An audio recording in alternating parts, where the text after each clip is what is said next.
2025 کے تنازع کے بعد اگر ہم سفارتی محاذ پر دیکھیں تو کون زیادہ فائدے میں رہا، پاکستان یا بھارت؟ جی یہ ایک بڑا سوال ہے اور آج ہم اسی پر بات کر رہے ہیں۔ ہمارے پاس post conflict diplomacy Pakistan's rise India's scrutiny نامی دستاویز کی کچھ اقتباسات ہیں۔ اچھا، اور مقصد یہی ہے کہ سمجھیں کہ اس تنازع نے دونوں ملکوں کی عالمی پوزیشن کو کیسے متاثر کیا ہے۔ صحیح۔ تو پاکستان سے شروع کرتے ہیں۔ امریکہ کے ساتھ تعلقات میں بہتری کا ذکر ہے، جو اہم بات ہے۔ جی بالکل، دستاویز کہتی ہے کہ جنرل عاصم منیر کا واشنگٹن کا دورہ کافی مثبت رہا، اور صدر ٹرمپ نے تو باقاعدہ شکریہ ادا کیا پاکستان کا کہ جنگ ٹالنے میں مدد دی۔ اچھا، یہ تو ایک واضح تبدیلی ہے۔ جی ہاں، اور یہ بھی کہ امریکہ اب بھارت اور پاکستان دونوں سے زیادہ آپ کہنے متوازن انداز میں مشاورت کر رہا ہے۔ تو وہ جو پہلے ایک واضح جھکاؤ محسوس ہوتا تھا بھارت کی طرف، بالکل، وہ اب کم ہو گیا ہے۔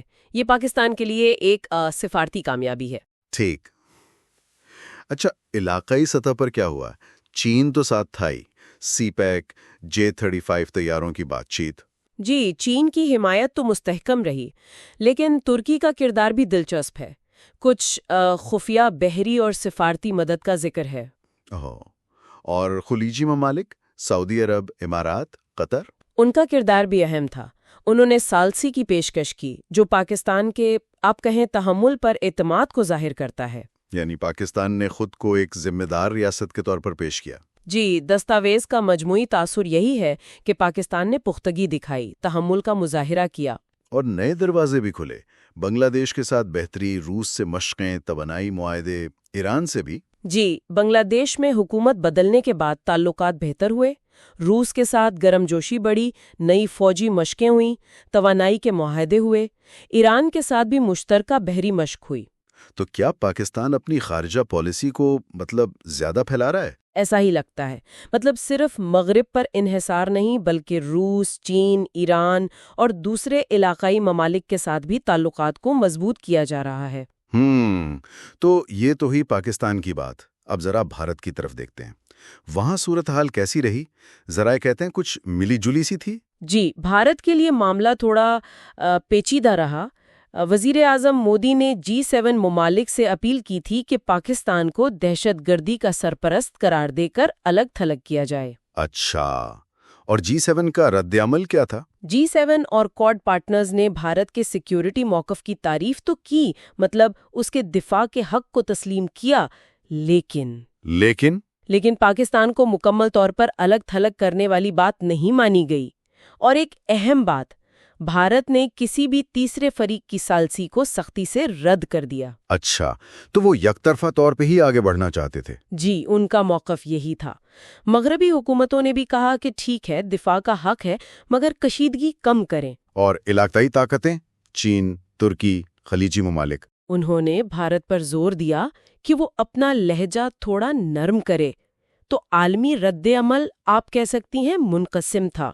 اور کچھ خاص اقدامات تھے جن پر تنقید ہوئی، وہ سندھ طاس معاہدے والی بات؟ بالکل، سندھ طاس معاہدے کی یک طرفہ معطلی، فضائی حدود کی بندش، ان اقدامات پر عالمی سطح پر تشویش ظاہر کی گئی۔ اس سے یہ تاثر گیا کہ بھارت شاید بین الاقوامی معاہدہ پر اپنے فوری مفادات کو ترجیح دے رہا ہے۔ تو مجموعی طور پر بھارت کی پوزیشن کیا بن رہی ہے؟ ایک طرف تو معاشی طاقت ہے، مغرب سے تعلقات بھی ہیں۔ جی، معاشی اور دفاعی تعلقات مضبوط ہیں، اس میں کوئی شک نہیں، لیکن وہ جو جارحانہ انداز ہے اور یک طرفہ سوچ، اس پر عالمی سطح پر سوالات اٹھ رہے ہیں۔ تو کیا ایک طرح کی عالمی تھکاوٹ کا خطرہ ہے، جیسا کہ دستاویز میں ذکر ہے؟ جی، کچھ تجزیہ کار اسے گلوبل فٹیگ کہہ رہے ہیں۔ دنیا کب تک اس سخت موقف کو قبول کرے گی، یہ دیکھنا ہوگا۔ تو خلاصہ یہ ہوا کہ ان ذرائع کے مطابق پاکستان سفارتی طور پر زیادہ بہتر پوزیشن میں آیا ہے تنازع کے بعد؟ تعلقات متنوع ہوئے، حمایت ملی۔ جی، ایسا لگتا ہے۔ عالمی اور علاقائی طاقتوں کی حمایت حاصل ہوئی، ساخت بہتر ہوئی، جبکہ بھارت اپنی معاشی اہمیت کے باوجود اپنے سخت گیر موقف کی وجہ سے کچھ جانچ پڑتال کا سامنا کر رہا ہے۔ صحیح۔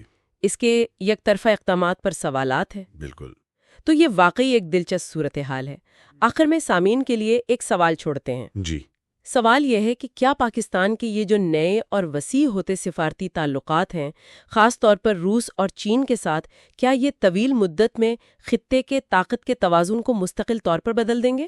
یا پھر بھارت کے جو مضبوط معاشی روابط ہیں اور مغربی ممالک کے ساتھ اسٹریٹجک پارٹنرشپ، کیا وہ بالآخر کسی بھی سفارتی دباؤ کو آپ کہیں بے اثر کر دیں گے؟ سوچنے کی بات ہے۔